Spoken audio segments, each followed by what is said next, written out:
Ang taong may dalang tubig ay napatingin sa kamay ng bata at nakita na may bali ang kanyang daliri. Kinuha niya ang ice cream mula sa batang lalaki na nakatayo sa tabi niya, kinain ang buong ice cream, pagkatapos ay agad na inilagay ang stick sa daliri ng bata, hinugot ang tali ng buhok ng bata at agad na itinali sa daliri nito. Pabiro siyang humingi ng pera para sa paggagamot, ngunit sinabi ng bata na hindi niya ito hiniling na gamutin siya, pneumonia raw ito kaya kinulit niya ito na bayaran siya.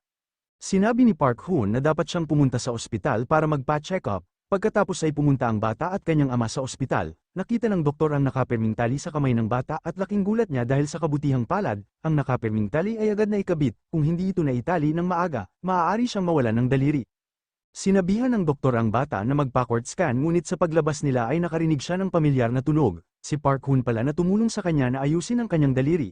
Tulad ng ama, gusto niyang magpasalamat ngunit bigla siyang umubo. Nalaman ni Park Hoon ang abnormalidad ng ama, pagkatapos ay inilagay ang kanyang kamay sa dibdib ng lalaki upang magsagawa ng diagnosis. Ang hindi makatwirang aksyon na ito ay hindi nagustuhan ng kanyang ama, wala daw mali sa kanya, ito daw ay karaniwang sipon lamang. Ngunit hindi nagtagal ay unti-unting nahirapan ng ama ng bata sa paghinga. Sa mga oras na yun, isang malubhang aksidente sa trapiko ang naganap sa highway at isang malaking bilang ng mga nasugatan ang dinala sa ospital. Nakita ng batang babae ang hindi komportableng itsura ng kanyang ama at labis itong nag-aalala. Nais niyang maghanap ng doktor upang suriin ang kanyang ama. Ngunit lahat ng mga doktor ay abala sa mga nasugatan na dinala ng mga ambulansya, walang nagbigay pansin sa kanya. Ang walang magawang batang babae ay nagtaas ng kanyang boses upang makaakit ng atensyon, ngunit wala pang 2 segundo ay nagsimulang muli ang mga doktor sa pagtatrabaho. Natapos na ni Park Hoon ang pagde-deliver ng tubig at nakita niya ang lahat. Sa sandaling yun, isang mabait na doktor ang tumakbo para magtanong, nang malapit ng suriin ng kanyang ama, tinawagan siya ng doktor sa gilid para humingi ng tulong, maaari lamang niyang hilingin sa kanyang kasamahan na kunin ang ama para sa isang CT scan. Hindi kumpiyansa si Park Hoon kaya sumama siya. Ngunit habang nasa elevator ay hinimitay ang kanyang ama, mabilis siyang tinulungan ni Park Hoon at ng doktor palabas ng elevator. Nagmadali ang doktor para kumuha ng mga kagamitan at inilagay ni Park Hoon ang kanyang kamay sa dibdib ng ama ng bata at natuklasan niya na ang ama ng bata ay nagkaroon ng cardiac arrest. Ngunit ang doktor ay may hawak lamang na isang oxygen mask. Pagkatapos ay inilagay ito sa bibig ng pasyente, sinabi ni Park Hoon sa doktor na suriin ang kanyang puso. Hindi siya pinansin ng doktor kaya malakas niyang sinabing suriin ang kanyang puso, sinimulan ng doktor na suriin ang puso, ang resulta ay tulad ng sinabi ni Park Hoon at mabilis niyang sinabi sa doktor na magsagawa ng cardiovascular resuscitation. Nagdala rin ng nurse ng electrocardiograph at naghanda si Park Hoon na iligtas ang pasyente. Sa tulong ni Park Hoon ay nabawi ng ama ng bata ang tibok ng kanyang puso ngunit kailangan kaagad ng operasyon, ang mga paghahanda para sa operasyon ay kumpleto. Ngunit sa sandaling ito ay hindi makontaktang surgeon dahil sa isang aksidente sa trapiko. Ang doktor sana na magsasagawa ng operasyon ay kasalukuyang nagsasagawa ng isa pang operasyon. Lumabas ang assistant sa operating room at sinabing kung hindi nila ito gagawin ng mabilis ay maaaring mamatay ang ama ng bata anumang oras.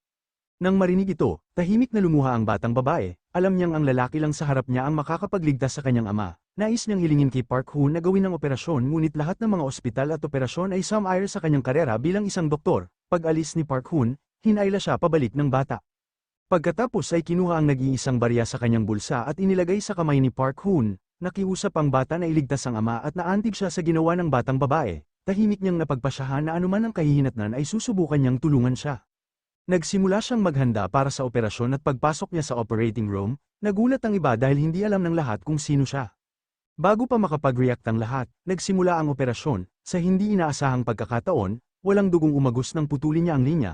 Nagulat dito ang mga nakapaligid na doktor. Hindi nila inaasahan ang isang taong may ganoong kasanayan ngunit hindi nila alam na ang taga-deliver ng tubig ay nakulong sa isang secret research institute sa nakalipas na 5 taon. Araw-araw ay nagsasagawa siya ng 12 oras na mga operasyon at ang kanyang rate ng tagumpay sa operasyon ay 100%. Nang siya ay nagpapatuloy sa isang mahalagang hakbang, biglang nawala ng kuryente na labis na ikinatakot ng lahat ng tao sa paligid niya. Ngunit ang pangunahing doktor ay hindi natakot, umasa siya sa kanyang maraming taong karanasan upang magawa ang likas na imposibleng operasyon sa dilim.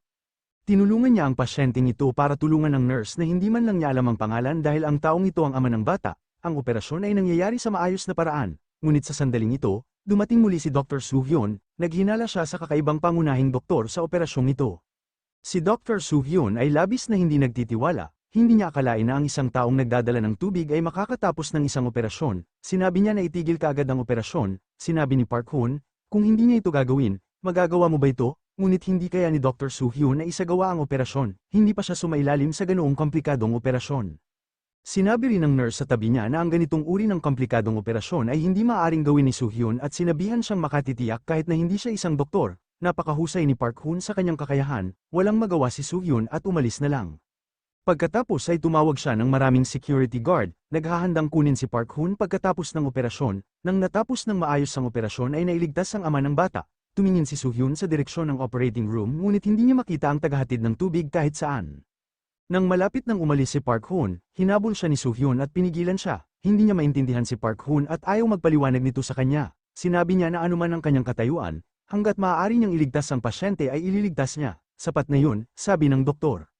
Hahampasin na sana siya ni Soo-hyun ngunit pinigilan niya ito kaya ginamit ang kabilang kamay nito para saktan siya. Sa sandaling ito, tumawag ang emergency room. Nagkaroon pala ng komplikasyon ng ama ng bata pagkatapos ng operasyon. Mabilis na nabawasan ang kanyang presyon ng dugo.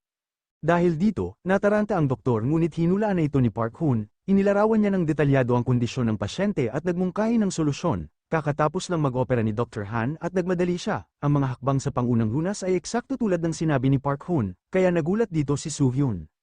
Ngunit sa oras na ito, walang intensyon si Soo-hyun na palayain siya. Dumating si Dr. Han at sinabing kahit may lisensya siyang mag-practice, hindi siya makakapag-opera sa mga ospital nang hindi nakarehistro. Sa kabutihang palad, ang pasyente ay wala nang dapat ipag-alala. Si Park Hoon ay mabilis na umalis sa lugar, pagkatapos ay nagsimula siyang magpatuloy sa paghahatid ng tubig, ngunit sa sandaling ito ay nais ng isa pang doktor na arestuhin siya. Kalaunan, ang doktor sa malayong pribadong klinika ay sinusuri ang isang lalaki na may maraming tattoo. Ang operasyon ay kalahati pa lamang at ang doktor ay humihingi na ng mga medikal na bayad. Nang marinig ito ay nagalit ang junior, at sa isang tingin lang niya ay bubugbugin nila ang doktor. Ngunit ang doktor na ito ay hindi rin karaniwan, idiniin niya ang kanyang daliri sa sugat ng lalaki. Ang lalaki ay sumigaw sa sakit, nataranta ang mga juniors, umupo si Park Hoon at sinabing ang bayad sa operasyon ay isa 50,000 at bawat tusok ay nagkakahalaga ng 10,000 won, humigit kumulang 10 tahi at ang kailangan ay humigit kumulang 100,000. Nang makitang nag-aalangan ang ibang tao na magdesisyon, muling idiniin ni Park Hoon ang sugat hanggang sa nakapagbayad na siya ng sapat na pera, maayos na natapos ang operasyon. Dahil para kumita ng mas maraming pera, siya mismo ang nagbukas ng private clinic dahil iniligtas niya ang ama ng isang batang babae sa ospital. Ito rin ang nagpasikat sa kanya. Isang araw, dumating ang isang doktor sa kanyang clinic at ang lalaking ito ay humanga sa superior medical skills ni Park Hoon. Nais niyang anyayahan si Park Hoon sa kanyang ospital upang magtrabaho laban kay Dr. Hunt na siya ring pinakamahusay na doktor sa ospital na yun. Ngunit hindi interesado si Park Hoon, sinabi niya na mas mabilis ang kinikita ng kanyang clinic. Ngunit sa sandaling ginamit ni Dr. Moon ang kapangyarihan ng pera, agad na pumayag si Park Hoon. 2 taon na ang nakalilipas, ilang bilanggo ang ipinadala sa ospital kung saan nakakulong si Park Hoon, ngunit hindi niya sinasadyang natuklasan na ang pulang tali sa kamay ng isang tao ay regalo na personal niyang ibinigay sa kanyang kasintahang si Jae-hee noong bata pa siya. Mabilis niyang hinabol ito at hindi na nagatubiling paniwalaan ang lahat sa harap ng kanyang mga mata. Nang ibaba niya ang puting tela, ang taong nakahiga sa kanyang harapan ay ang kanyang kasintahan na si Jae-hee. Sa sandaling ito, nagpasya din siyang ilayo ang kanyang kasintahan sa lugar na ito. Sa kanyang paggagamot, mabilis ding nagising si Jae-hee, sinamantala ni Park Hoon ang hindi pagpansin ng mga gwardya at dinala si Jae-hee. Ngunit hindi pinagpala ng Diyos ang dalawa, mabilis silang nahuli at hindi na tumakas si Park Hoon, nagpaputok ang lalaking nakaitim kay Jae-hee, at nang malapit nang mahulog si Jae-hee sa lawa ay nahawakan ni Park Hoon ang kanyang kamay. Si Jae-hee, para hindi masangkot si Park Hoon, ay pinili pa rin niyang bumitaw. At si Park Hoon ay hinabol din ng mga pulis, inaresto ito at ipinatapon pabalik sa kanyang bansa. Pagka-uwi, desperadong hinanap ni Park Hoon ang kinaroroonan ni Jae-hee. Sa wakas, nakatanggap siya ng ilang balita mula sa isang lalaki. Dinala siya ng lalaki sa isang misteryosong basement at ang tao sa screen ay ang kanyang kasintahan na si Jae-hee. Matagal na siyang naghahanap at sinabi sa kanya ng lalaki na kung gusto niyang iligtas ang kanyang kasintahan, kailangan niya ng maraming pera. Kaya naman binibigyang halaga ni Park Hoon ng pera, pagkatapos ay pumunta sila sa ospital. Ngunit tinalakay ni Park Hoon ang mga kondisyon kay Dr. Moon. Sa sandaling ito ay tila nakita ni Park Hoon ang kanyang kasintahan, mabilis niyang nilapitan ito para makita kung ano ang nangyayari, ngunit nawala ang babae sa isang sulok, pumunta siya sa private detective na nag-iimbestiga sa kaso ng kanyang girlfriend at tinanong siya kung bakit siya nagsinungaling sa kanya. Ngunit malakas na pinatunayan ng lalaki na napagkamala niya ang tao na magkamukha lang sila. Sa oras na ito, naghinala din si Park Hoon na siya ay nagkakamali lang, ngunit sa sandaling umalis si Park Hoon, isang kakaibang lalaki ang lumapit sa lalaki na nagsabi sa kanya na tumigil sa pagsisiyasat sa kasintahan ni Park Hoon dahil nakita niya ang imahe ni Jae-hee sa ospital. Sa pagpapakilala ni Dr. Moon, dumating si Park Hoon sa ospital para magtrabaho. Binigyan siya ni Dr. Moon ng pera sa insurance. Pagkatapos, pumunta si Park Hoon sa detective, Nais niyang ipagpatuloy ng lalaking ito ang pagsisiyasat sa kinaroroonan ni Jae-hee at hinati nito ang pera sa kalahati. Sinabi niya na pagkatapos mahanap si Jae-hee, babayaran niya ang lalaking ito sa natitirang kalahati. Sa unang araw ng trabaho, nakilala niya si Oh Soo-hyun. Sa sandaling nakilala niya ito, sinipa niya ito ngunit biglang nagkaroon ng emergency sa silid ng ospital, sumugod si Park Hoon at pagpasok pa lang niya ay may nakita siyang eksena na ikinagalit ng lahat ng nakakita nito. Nagkaroon ng cardiac arrest ang isang pasyente ngunit ang nursemaid sa tabi niya ay nakatayo lamang at nanunood. Ang dahilan, ang pasyente ay pumirma ng isang pangako na tanggihan ang cardiopulmonary resuscitation, ngunit hindi pinapayagan ni Park Hoon ang sinumang pasyente na mamatay sa kanyang harapan. Sinubukan niya ang kanyang makakaya upang iligtas ang pasyente. Sa kanyang patuloy na pagsisikap, sa huli ay nailigtas niya ang pasyente mula sa kamatayan. Ngunit nang gawin ng pagsusuri, natuklasan niya ang isang bracelet sa kamay ng pasyente. Sa oras na ito, siya ay hindi pangkaraniwang nabalisa. Malinaw na ito ang bracelet na ibinigay niya sa kanyang girlfriend. Ngunit bakit suot ito ng pasyente ngayon? Seryoso niyang pinag-isipan ang pagitan ni Jae-hee at ng taong ito. Pagkatapos ay tumawag siya upang humingi ng impormasyon tungkol sa pasyente. Matapos mag-imbestiga, nalaman niyang ang pasyenteng ito ay ina ni Oh Soo-hyun. Tiningnan ni Park Hoon ang bracelet na ibinigay niya kay Jae-hee at sa sandaling ito, gumawa siya ng matapang na desisyon. Pagkatapos ay sinimulan niyang pag-aralan ang kondisyon ng pasyente at sinimulan din niyang gayahin ang proseso ng operasyon sa kanyang isip, ngunit kahit paano niya gayahin ang operasyon ay hindi ito magiging matagumpay, na nangangahulugan din na mawawalan siya ng pag-asa sa kinaroroonan ng kanyang kasintahan. Bakit sumuko si Oh Soo-hyun sa pagligtas sa kanyang ina? Bata pa lang pala siya nang iniwan siya ng kanyang ina. Dahil dito, palagi siyang nagtataglay ng sama ng loob sa kanyang puso, ngunit sa sandaling siya ay tumalikod upang umalis, ang ina ay hinawakan ng kanyang kamay ng mahigpit. Sa sandaling ito, siya ay lubhang miserable. Tiningnan niya ang ina na kinasusuklaman niya.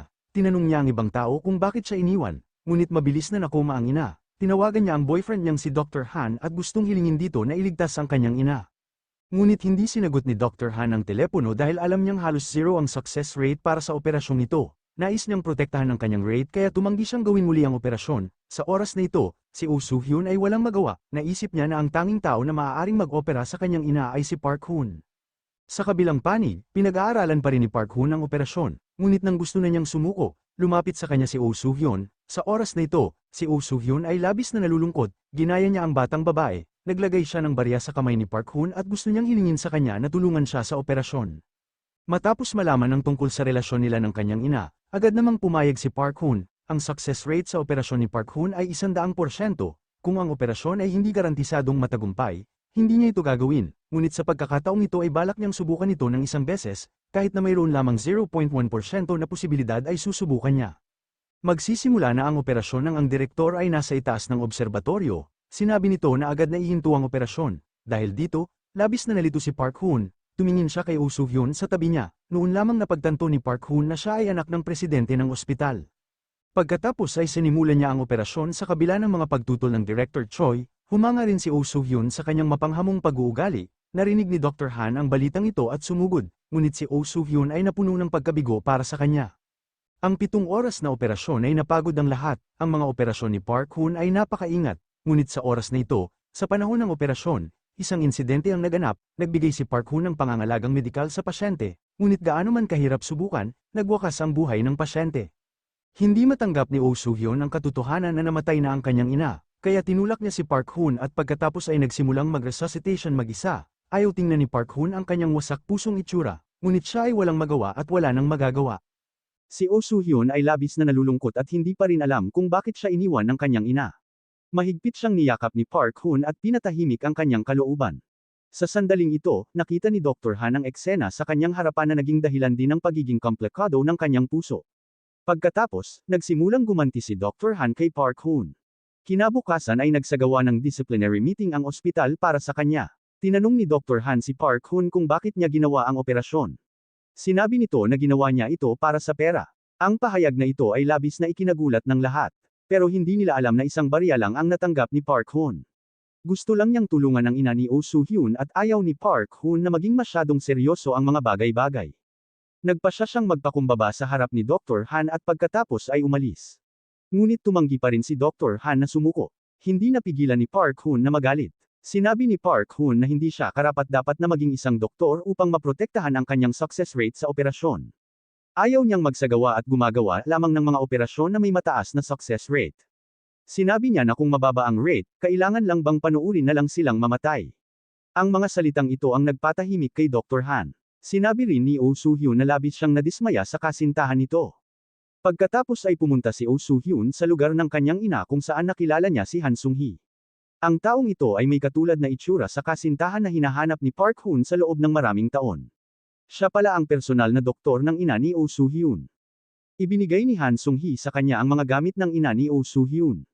Pagkatapos ay sinabi ni Han Sung-hee na talagang mahal na mahal pa rin siya ng kanyang ina. Noong panahong iyon, iniwan ng kanyang ina si Oh Soo-hyun dahil gusto niyang sundan ang kanyang anak at ama para magkaroon ng mas magandang buhay.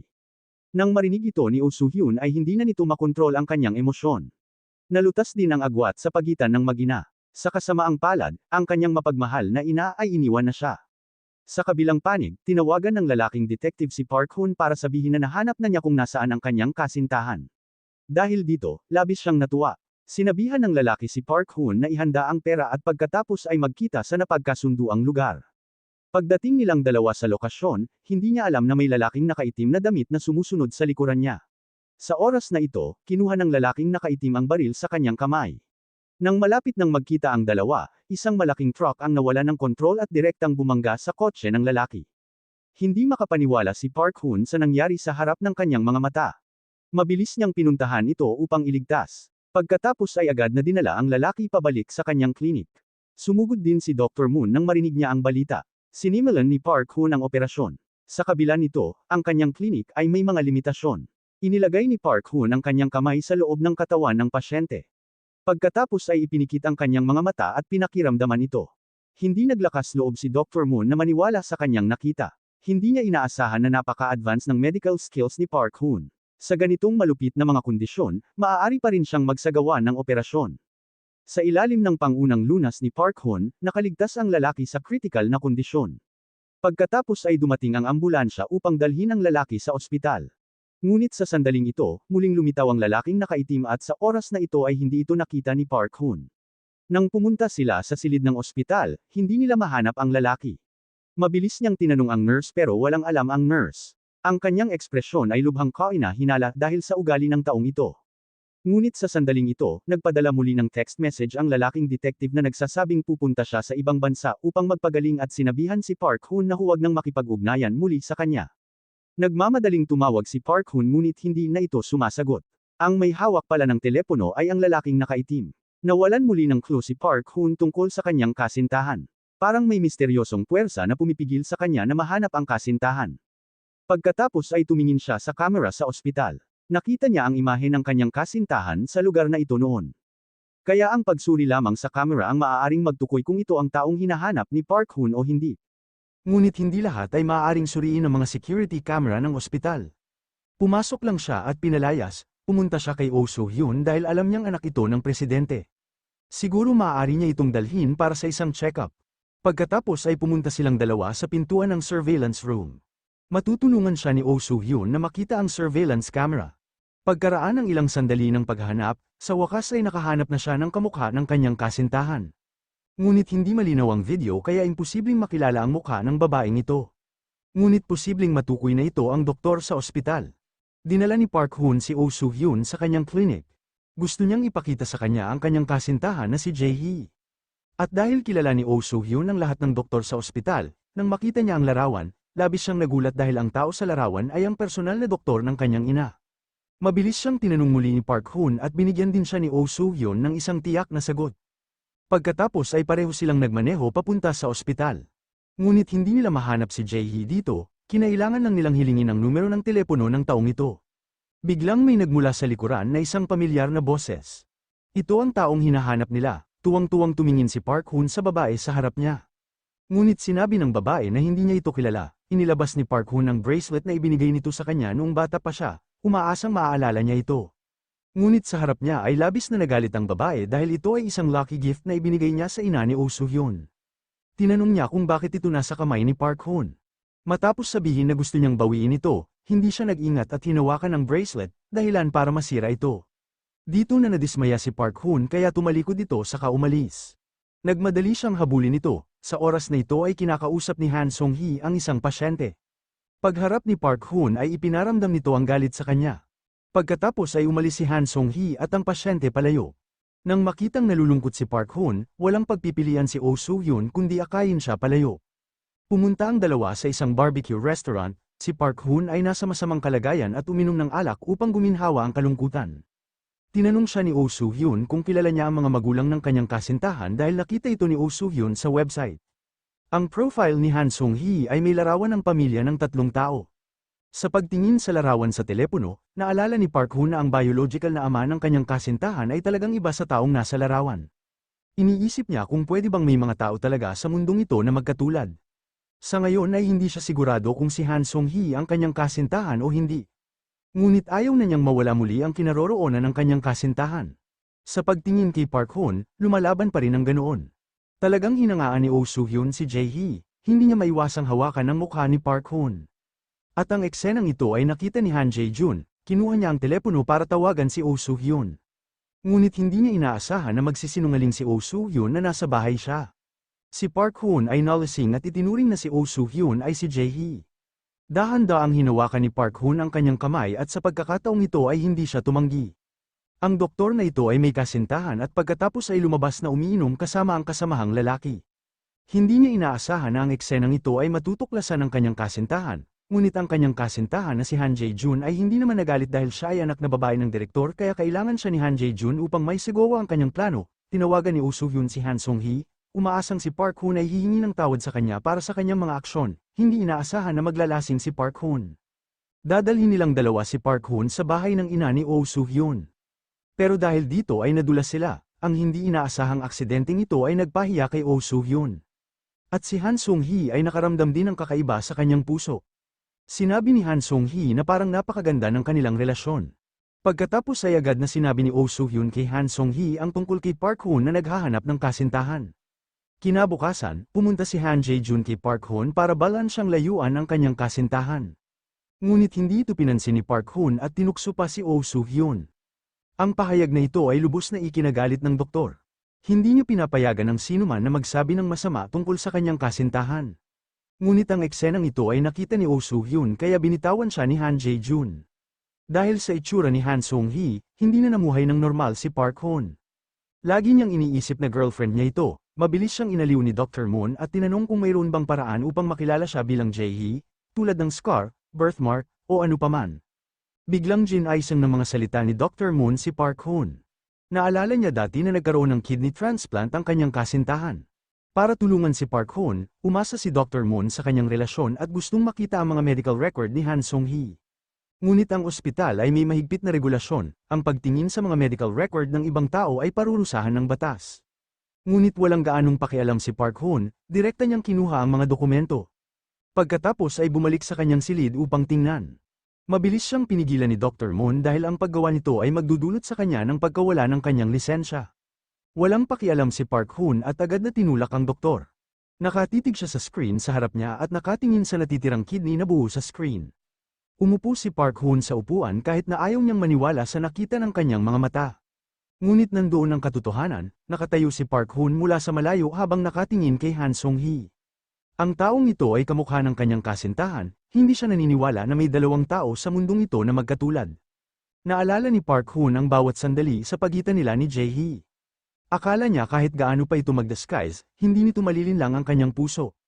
Matapos sabihin ay agad siyang umakyat at niyakap si Han Sung-hee at hindi naman tumanggi si Han Sung-hee. Matapos marinig ang kanyang kwento, nakiramay din ito sa kanya.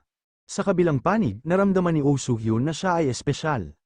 Ngunit sinabi ni Park Hoon na mayroon lamang isang tao sa mundo na may parehong tibok ng puso sa kanya. Yun ay ang kanyang kapalaran. Matapos sabihin ay agad niyang niyakap si Oh Soo-hyun na labis namang ikinagalit ni Oh Soo-hyun at pagkatapos ay umalis. Sa oras na ito sa ospital ay mayroong isang buntis na patuloy na naglalabas ng dugo at oxygen mula sa kanyang katawan. Kung hindi malulutas ng mabilis, ang fetus sa sinapupunan ay nasa panganib. Pero hindi alam ng doktor sa harap niya kung ano ang gagawin. Tinawagan nito ang dean ng departamento na nasa operating room para sa payo. Habang ipinatong ni Park Hoon ang kanyang kamay sa tiyan ng pasyente, agad na lumitaw sa kanyang isipan ang pisikal na kondisyon ng babae. Ang paunang pagsusuri ay isang laceration sa bagang, at sa isang emergency CT scan ay maaaring maantala ang paggamot. Si Park Hoon ay humiling ng operasyon ng direkta para sa pasyente. Si Oh Soo-hyun, bilang isang surgical assistant, sa ilalim ng kanilang task at coordination. Ang operasyon ay naging maayos na labis ding ikinagulat ng lahat. Naisip nila na ang maliit na grupong ito ni Park Hoon ay tiyak na malalampasan ang koponan ni Han Jae-jun sa hinaharap. Ngunit biglang bumaba ng mabilis ang presyon ng dugo ng pasyente, naghinala si Park Hoon na ito ay pagkakamali ni Han Song-hee, nagsimulang magtaluan ng dalawang tao tungkol sa kanilang espesyalidad, sa kabutihang palad, lahat ng ito ay para sa kapakanan ng pagliligtas sa pasyente, sa walang sawang pagsisikap, maayos na natapos ang operasyon at sa sigaw ng sanggol, ang lahat ay nakahinga ng maluwag, ang kanilang mahusay na paggamot ay nakatanggap din ng pagkilala mula sa lahat. At sa kabilang panig, pumunta si Dr. Moon kay Park Hoon. Naisip niya na ang mga medical record ay maaaring peke upang matukoy ang tunay na pagkakakilanlan ni Han Song-hee. Iminungkahi niyang gumawa ng bagong pagsusuri, dahil sa desisyong ito, walang magawa si Han Song-hee.